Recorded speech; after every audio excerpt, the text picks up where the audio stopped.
আসসালামু আলাইকুম বন্ধুরা, আশা করি সবাই ভালো আছো। চলে এলাম অনেকদিন পর আরেকটি নতুন ভিডিও নিয়ে।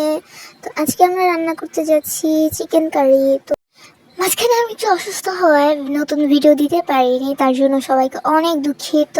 তবে যারা আমার ভিডিও রেগুলারলি দেখেছেন তাদেরকে অনেক অনেক অনেক ধন্যবাদ। তো চলে যাব মূল ভিডিওতে, বেশি দেরি না করে, কারণ আমি কাউকে অপেক্ষা করাতে পছন্দ করি না।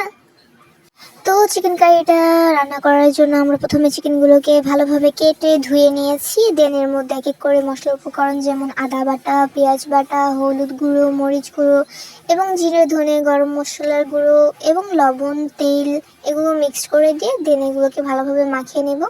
তো মাখানোর শেষে এখানে আমরা একটা এক্সট্রা মশলা অ্যাড করি। তো মশলাটি অ্যাড করে এর মধ্যে পানি অ্যাড করে দিয়ে আমরা এটিকে ঢাকনা দিয়ে ঢেকে দেবো এবং চুলাটা জ্বালিয়ে দেবো। এরপর কিছুক্ষণ অপেক্ষা করব। কিছুক্ষণ পর ঢাকনাটি উঠিয়ে আমরা দেখে নেব যে আমাদের রেসিপিটি রেডি হয়েছে কিনা। তো প্রায় আমাদের রেসিপিটি রেডি। এরপর এটাকে একটু নাড়াচাড়া করে দেখে নেব যেটার কি অবস্থা। তো তরকারিটি এরকম, অবশ্যই চিকেন কারিটা এরকম মাখা মাখা হবে। তো এটা মাখা মাখা খেতে অনেক বেশি ভালো লাগে আমার কাছে। আমি অবশ্যই বলবো যে যারা এতদিন আমাদের ভিডিওগুলো দেখেছেন তাদেরকে আমি অসংখ্য ধন্যবাদ। আমাদের নতুন ভিডিওর জন্য সবাই ওয়েট করেছেন। তো আজকে আমরা নতুন ভিডিও দিচ্ছি।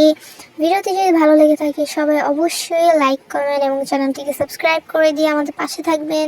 সবাই সুস্থ থাকবেন এবং ভালো থাকবেন। আল্লাহ হাফেজ, আসসালামু আলাইকুম।